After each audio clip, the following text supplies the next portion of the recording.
welcome back to another devlog. This is week 93. So we'll start off here. I left off with the boss here. I was working on the energy controller functionality, and basically what that means is he will slowly regenerate energy in order to do his melee attacks, which when he reaches his energy, the behavior he'll actually speed up his movement speed, and he'll do like a melee attack. So I had to make sure that everything was working right and the transitions were working correctly for that. So he'll go and increase his movement speed like that for his next attack and do like a melee attack. So I had to do a lot of testing and make sure that was working out correctly. The transition from slow to fast and back. So I got that looking good, and I kind of moved on to the first melee attack when he does his swipe and stuff. So there's the range attacks are looking good, like the rockets and all that, but the first attack, well, there's the second attack. I implemented that afterwards. That's the jump attack there, and it was a bit tricky in order to get the actual jump attack. You can probably see. So right now I have it set to just randomly do like rockets and then turrets and then one or the other. There's the swipe. So I kind of had to do a bit of testing and make sure that the stopping distance was correct, like the actual behavior, the stopping. He stops, not only stops, but kind of like stops and does his melee attack, but not really stops, but kind of stops, but still kind of tracks the target, the rotation wherever he's moving. So if I move left or right, he'll actually rotate his body. So he's kind of moving still. Like even if I'm moving farther away during his melee attack, he'll still kind of move forward. He won't stop completely. And it just took a lot of testing and working out, and smoothing out the rough edges to where I got it looking pretty good. And then after the melee attack, I was working on the actual jump attack. See if I can get him to jumping in. This one was a little different because I'm actually doing a little bit more testing, but he kind of has to do a couple other things. The behavior is a little different, where he will actually not rotate, but he won't, the stopping distance. So I had to get into the behavior graph, and I was having a little bit of issues with the stability of the behavior graph. Like I went and updated it because I don't know what happened, and like I broke it or something, and it was just very unstable. It still gets into kind of a state where like sometimes you have to reload the Unity editor. Like these will like print out the actual subtrees in here, and it just, I actually went through the step of like actually rebuilding to see if that fixed it. And sometimes when you're working in the behavior graph, like you just get these random like exceptions and errors and stuff, and it's kind of brittle, but it's like the best system I have. Like at one point I was thinking about like, I'm tired of this. Like I'm just going to build, my own behavior graph system. And it's like, I wouldn't do that. Like it's the best thing you have out of the other, like the 3 versions you've tried. And it's just like, you have to work with this system. Like, for better or for worse, you're pretty much married to this. There's no time to, get another visual behavior system going. So it's like, I eventually got it, working again. And it's just one of those things, it's just, sometimes it just, but I think the important part now, I can see the actual, for the most part, I can actually see the actual running process is fine. And like, I think before it was like, I couldn't see the colors updating when things turn off. It was just having some weird behavior. But so I had to do a lot of, I had to do some work in the Yeah, it's like sometimes like you see right here, it's like a scrolling, when you go into a subgraph, it's scrolling exceptions, like it just decides to, you know, do its own thing. You know, it's still very flaky, but when you get it working, it is working. You can work with it, but just pause this here, see if I can. And then the other solution I had to actually, the custom solution I spent time to actually reposition, that's completely broken. So the good news is I'm not really, oh, this is not even allowing me to reposition this thing. Crazy. With the middle mouse, like I have no idea. Usually I can go in here and like, you know, fix an error. It usually has something to do with like null, like a null tree or whatever when it comes to adjusting the colors. It's just a little annoyance. But anyways, I separated the different attacks out into their different branches because they have slightly different behavior when it comes to like deciding when to move, to rotate. And I kind of got that all ironed out and working pretty good to where, just again, just a lot of testing and ironing things out where he does the jump attack.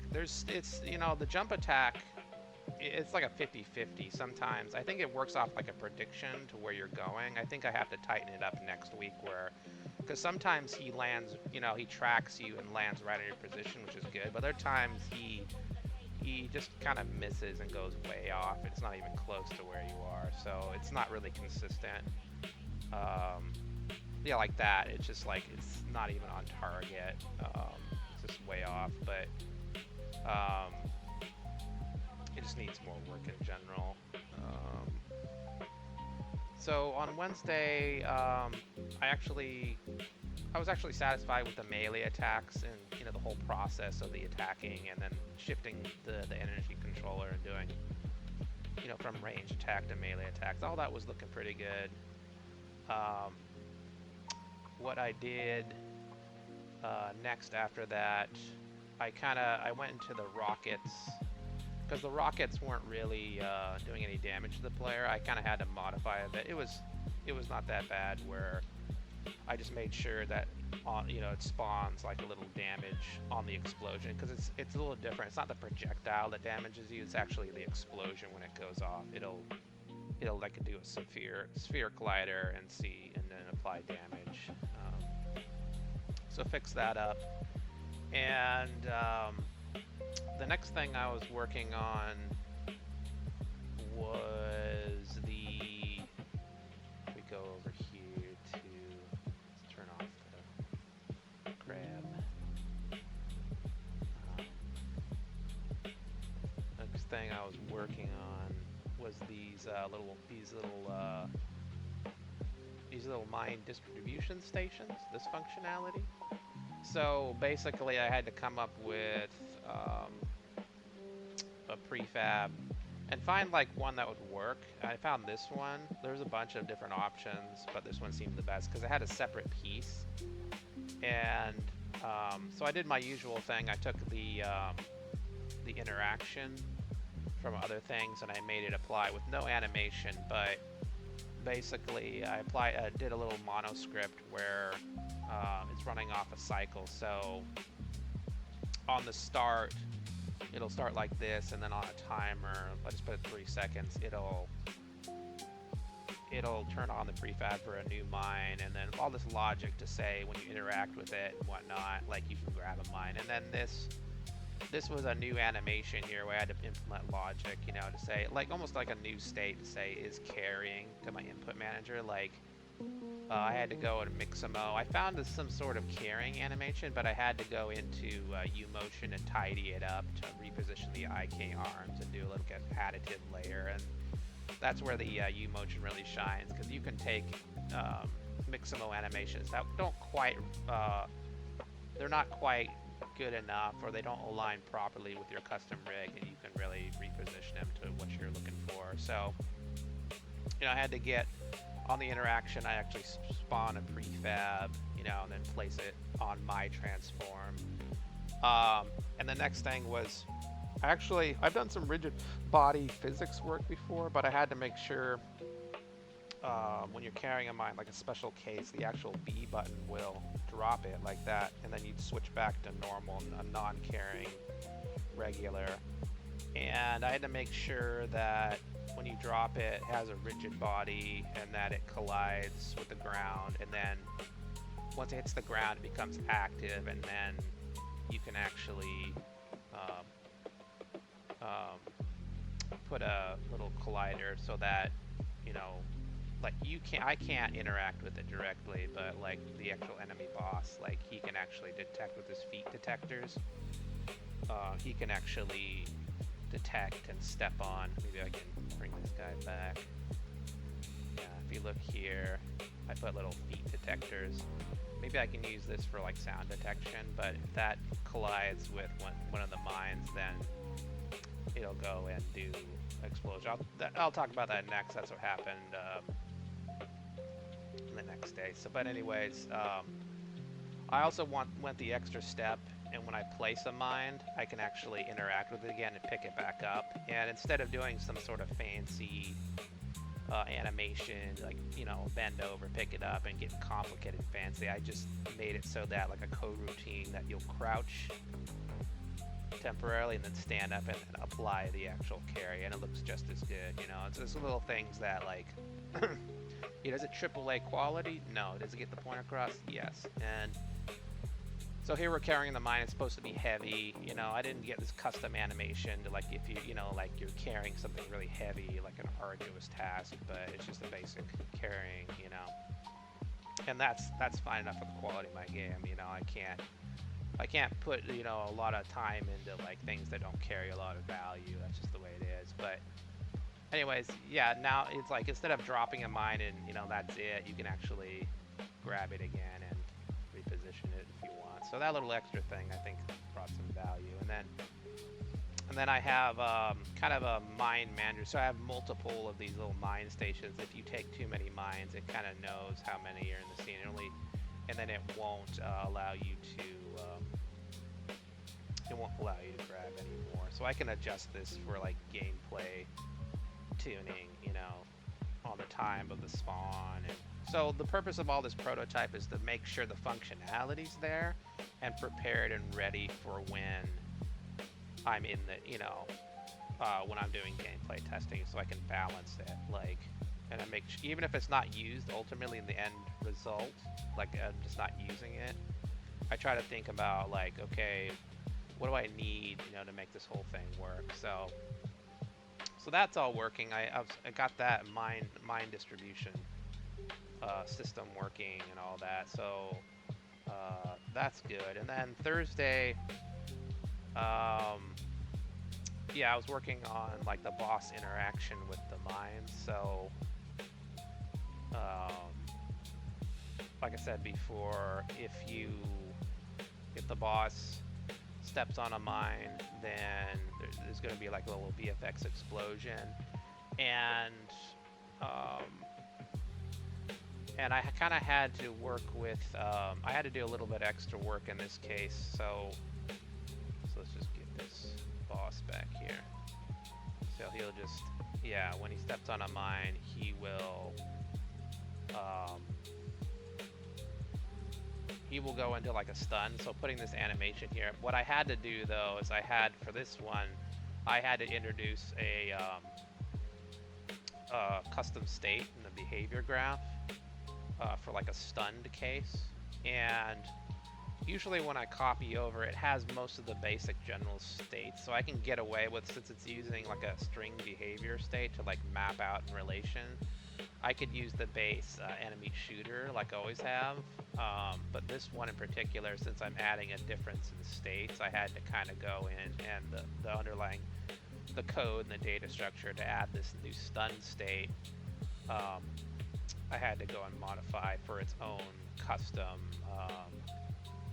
state enumeration. So a little bit of extra work, but at the end of the day, it allows it to, when you get stunned, not just through code, it allows it to remain in its own behavior state and not get stuck in like an attack state where it still might be trying to spot the target or whatever. It should be its own defined state where it's not able to do things like spot, stun, investigate, whatever it is.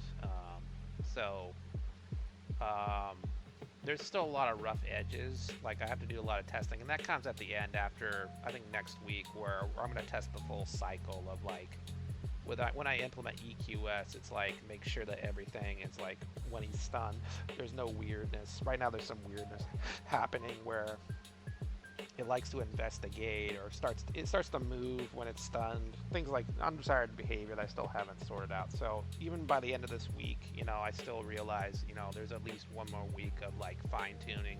I still have I still have a decent list of things to do to where I think this prototype would be in good shape. So this whole boss implementation and, you know, gameplay implementation, it's a little bit longer than the first two prototypes, which took about 2 weeks each. This one has a little bit more involved because I have to develop a lot of custom functionality to support a different type of gameplay experience. But we got a lot more done this week. So once I got the kind of stun state and the mind looking good, I moved on to this this crane functionality. One of the mechanics of this fight is that you will be able to interact with this crane. So I went and made a prefab out of this crane and kind of cleaned it up and kind of took away the top because there's a lot of view blockage. If you look at the game, there's a lot of obstruction like to the actual view. And then I wrote controllers to actually control these different movements. So this one moves back and forth, and this top gantry thing also moves back and forth, and then this other thing moves back and forth in the Z position. So all three are moving, and it kind of acts like a claw machine where if you interact with these things, you can stop them one at a time. It's one stop, two stop, and then the third and final stop will actually stop the movement and then drop the container. What you just saw there, that actually took the majority of the final end of the week. Like I had to spend like several hours. That was something new that I hadn't really done before, is the actual ability, let's get it going again, the actual ability to figure out how to do sort of like a I want to say like a rope or a chain effect in the game. I've seen this like like when I was doing research, I've seen things like ball and chain or like something hanging from a chain, but I never really actually implemented any sort of like this week has been like a foray into actually bringing into some components of the game that's actually using in-game physics, like rigid bodies, physics controllers, and I kind of really dove into that sort of concept this week, especially at the end of the week, especially with this single one. So I was doing a lot of research, trying to talk to AI, figure out how to do something like this, and it actually recommended the correct solution, but it was so new and so foreign to me, I kind of had to do a lot of testing and figure out how this whole kind of, let's see if I can actually get the component up here. Yeah, so I had to figure out how to set up like the whole structure, like, you know, where does the anchor rigid body go, and you know, how does, you know, how do I set this cable up, and you know, how do I put everything together pretty much. So oh yeah, here's the container. So the real trick to it that I finally figured out through a lot of testing, like the container has to be outside the main crane, because if it was inside, it would pick up the transform and it would pretty much move along with everything else. So it has to be on the outside, and on the container you're putting these things called these configurable joints. And I had to watch a lot of videos, and even for the videos it was really a mystery. I was using configurable joints. Some of the videos, it looked like is what I wanted to do, but it kind of led me in the wrong direction. But the real solution is you want these configurable joints And that kind of one configurable joint is kind of like a ball and chain where you're just connecting to one point, and an item will kind of hang from that point. But my thing here, I had to have like a 2-point suspension, and that was a little bit more advanced, especially for a beginner working with configurable joints. But look at all these darn, all these settings. It's just like, and the only way I could really figure it out is just doing a lot of, flipping a lot of switches, doing a lot of testing until I finally kind of figured out how this all works, what this all means, and then slowly kind of figuring out, okay, that works when I do this, okay, how do I do a drop, well, if you increase this value, okay, you could hook it into this value in a monoscript and increase this value at the same time to do a drop.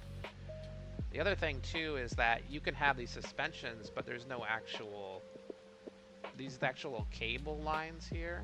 There's no actual rendering between that. This is like a separate thing where I had to go to an external package where you can actually define 2 points where like a rope or a cable should be rendered from one point to the other. So there's a 2-point connection, but there's actually four different line renders to actually stay in line with what's going on here. So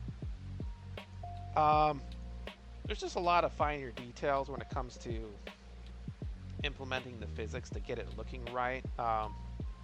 So flipping all these switches, I was having a lot of weird behavior, like until I finally got it to the point where it's actually dropping and moving like a real heavy container would. So I kind of had to measure in like the actual settings correctly, so it didn't swing too wildly or bounce, or just so that the settings were dialed in so it acted and behaved naturally like a dropping a heavy container would, like through all the steps. So dropping and then retraction, and then also like interaction as well. Like I had to implement a couple things where just for good measure, like when the thing drops, it can actually hit you, the player, and kill you, like an interaction, but I wanted to make sure that when it's on the ground, you can't interact with it, because it wouldn't be realistic if the player could actually push around a heavy crate like that. So, and then just fiddling around with the actual rigid body weight, I had to kind of like lerp the weight a bit to make sure that, when it's retracting, I lerp the weight off so it doesn't swing around wildly. But when it drops, I have to lerp the weight higher so it gives a nice, if it's too light, it won't actually do a lot of bending or deforming. Let me get this guy. Oh, he's not even. He's totally out of it. Yeah, it won't. It's just a lot of testing and detail work to actually make the container act the way it should. So let's see if I can get him to drop on.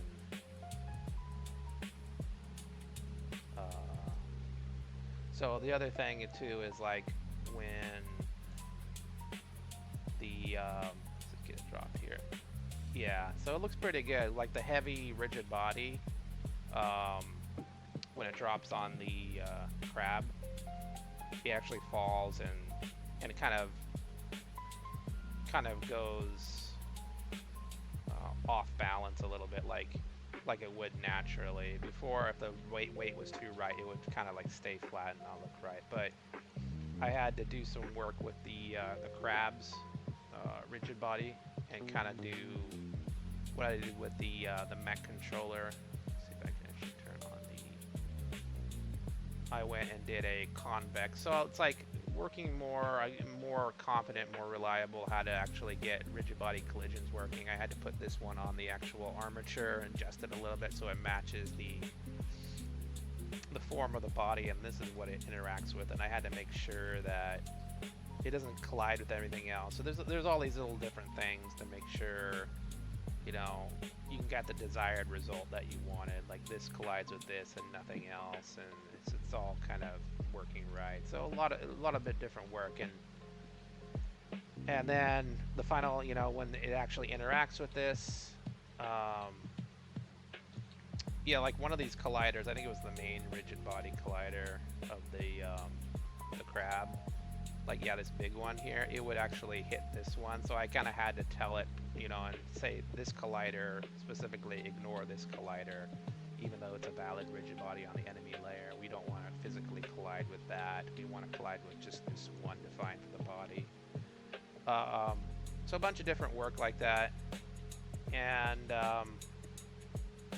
so, you know, I got the crane movement, the crane drop or track, the physics working good, and all that kind of thing. And then I finally hooked up just these little interaction terminals. There's, like, when it comes to gameplay testing, I was doing a little testing where it's like it just takes a while to like hit the button 3 times, you know, and then drop it.